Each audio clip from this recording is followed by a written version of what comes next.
अशीच आमुची आई असती. लेखक अर्जुन सदाशिव वेलजाळी, नाशिक. अभिवाचन दत्ता सरदेशमुख. अशीच आमुची आई असती.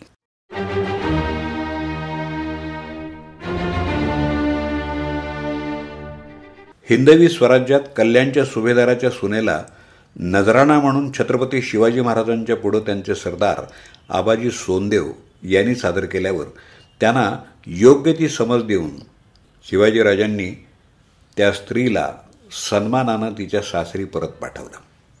या सत्य घटनेवर आधारित कवी मधुकर भावे यांची रचना असलेलं आणि ज्येष्ठ गायक आणि संगीतकार दशरथ पुजारी यांनी गायलेलं हे अत्यंत श्रवणीय असं भावगीत. अशीच आमुची आई असती सुंदर रूपवती, आम्हीही सुंदर झालो असतो वदले छत्रपती.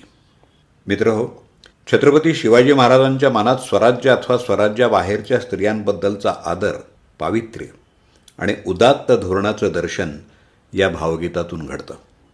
मुळातच छत्रपती शिवाजी महाराजांनी महाराष्ट्रात स्वराज्याची स्थापना केली ती माता जिजाऊंच्या प्रेरणेनं आणि मार्गदर्शनानं. स्त्री सन्मान, गोरगरिबांची सुरक्षा आणि रयतेच्या रक्षणासाठी. शिवपूर्व काळात महाराष्ट्रावर निजामशाही, आदिलशाही या मुस्लिम राजवटींची सत्ता होती. प्रजा हिंदू आणि राज्यकर्ते मुस्लिम. यामुळं साहजिकच मुस्लिम राज्यकर्त्यांच्या या राजवटीत स्थानिक हिंदू गोरगरीब रयतेवरती मुस्लिम राज्यकर्ते, त्यांचे सरदार, वतनदार, कारभारी, पाटील हे अन्याय आणि अत्याचार करत, तसंच त्यांची आर्थिक पिळवणूक करत, प्रजेशी अतिशय वाईट पद्धतीनं वर्तन करून त्यांना नाडवलं आणि नागवलं जात होतं. स्त्री म्हणजे उपभोगाची वस्तू म्हणून दिवसाढवळ्या स्त्रियांशी बदसलुकी, बदकर्म आणि बदवर्तन, बलात्काराच्या घटना घडत. स्त्रियांना पळवून नेणं, त्यांची आबरू लुटणं, स्त्रियांना बळजबरीनं जनानखान्यात ठेवणं, गुलाम करणं अशा घटना सर्रास घडत. अशा सामाजिक वातावरणात आणि प्रतिकूल परिस्थितीत शिवाजी महाराजांनी गोरगरीब जनतेच्या सुखासाठी आणि स्त्रियांचा आत्मसन्मान जपण्यासाठी स्वराज्याची स्थापना केली.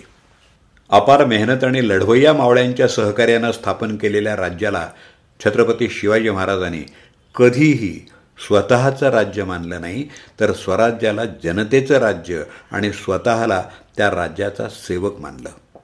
त्यामुळं स्वराज्याचा कारभार करताना त्यांनी आपल्या सरदार, अधिकारी, कारभारी, प्रत्येक गावचे पाटील तसंच युद्धात लढणाऱ्या सैनिकांनासुद्धा अशी सक्त ताकीद दिली होती की आपल्याकडून गोरगरीब प्रजा आणि स्त्रियांवर कोणताही अन्याय, अत्याचार अथवा दुर्वर्तन होणार नाही याची काळजी घेतली जावी. तसंच अशी कडक ताकीद दिल्यावर सुद्धा या संदर्भात कुणाकडूनही काही गैरवर्तन किंवा गैरकृत्य झालं तर त्यांना अत्यंत कडक शिक्षा देण्याचं धोरण त्यांनी अवलंबलेलं होतं. जसं गैरकृत्य तशी शिक्षा असं धोरण छत्रपती शिवाजी महाराजांनी स्वीकारलेलं होतं.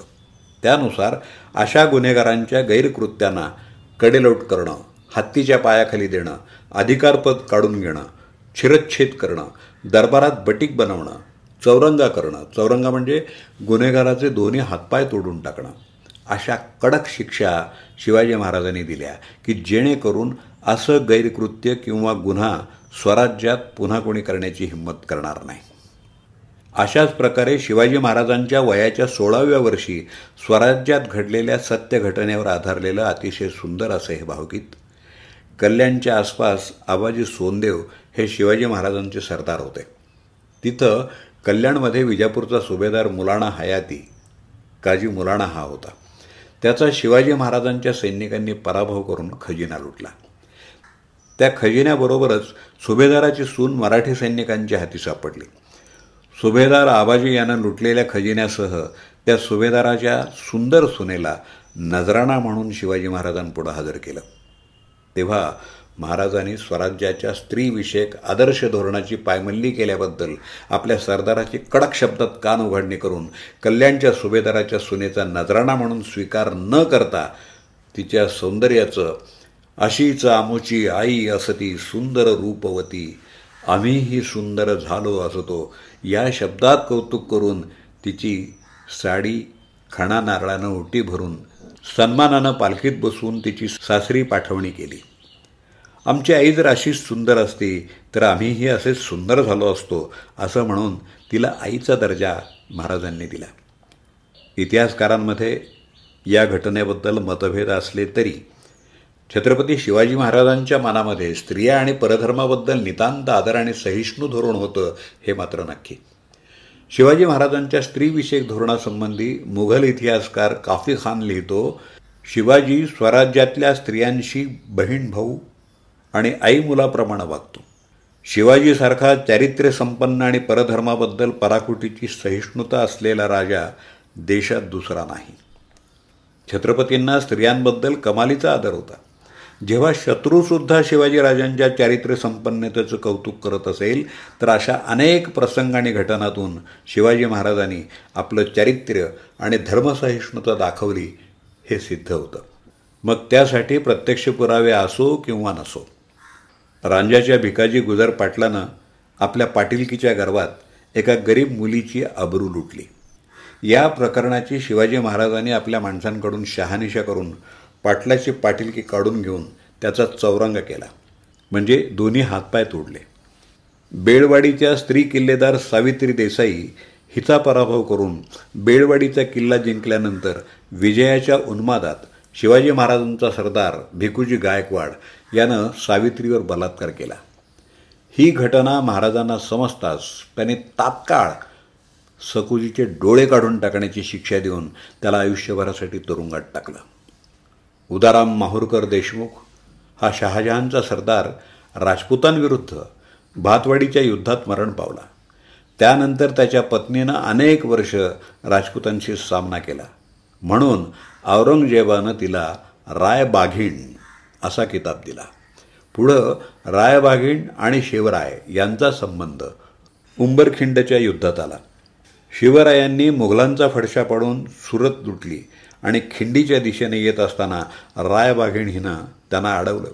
शिवाजी महाराजांच्या सैन्यानं तिला चोहोबाजूनं घेरून तिला जेरीला आणलं. तेव्हा ती महाराजांना शरण आली. मात्र शिवाजी महाराजांनी ती शरण आल्यावर तिच्याशी शत्रुभाव न ठेवता तिला वस्त्रालंकार देऊन तिचा आदर सन्मान केला. नंतर ती स्वतःला शिवाजी महाराजांची धर्मकन्या मानू लागली.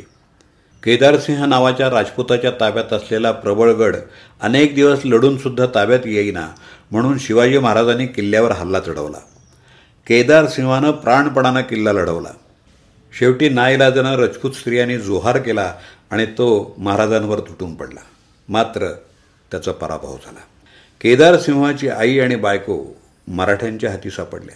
तेव्हा छत्रपती शिवाजी महाराजांनी त्यांना त्यांच्या इच्छेनुसार वस्त्र देऊन मोठ्या उदार भावनेनं त्यांचा मान सन्मान करून त्यांना पालखीत बसवून त्यांच्या देशी त्यांची पाठवणी केली. योद्धा स्त्री स्वराज्यातली असो किंवा परराज्यातली, स्वधर्मातली असो किंवा परधर्मातली, तिच्यावर अन्याय झाला किंवा युद्धात तिचा पराभव झाला, ती शरण आली तर शिवाजी महाराजांनी तिला शत्रू न मानता स्त्री म्हणून तिचा आदरानं सन्मान केला. शिवाजी महाराजांचं स्त्रीविषयक धोरण असं उदात्त आणि सहिष्णू होतं. स्त्री म्हणजे मराठ्यांच्या देवालयातली देवता. गाईच्या जीवाला आणि बाईच्या पदराला हात घालाल तर गय केली जाणार नाही अशी सक्त ताकीद महाराजांनी दिली होती. स्वराज्याचा वापर स्वतःच्या चैन अथवा समृद्धीसाठी न करता स्वराज्य हे जनतेच्या हितासाठी आणि सुखासाठीच आहे असं मानणारे छत्रपती शिवाजीराजे हे तत्कालीन इतर राजांपेक्षा वेगळे ठरतात. आणि म्हणून शिवाजी महाराजांना स्वराज्यातल्या रयतेच्या मनामनात स्थान होतं. छत्रपती शिवाजी महाराज खऱ्या अर्थानं स्वराज्याच्या रयतेचे हिंदू हृदय सम्राट होते.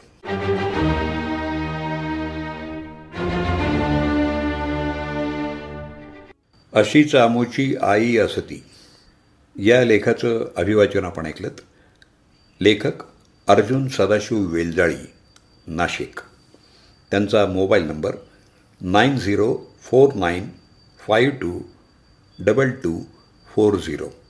अभिवाचन दत्ता सरदेशमुख, 8329730186.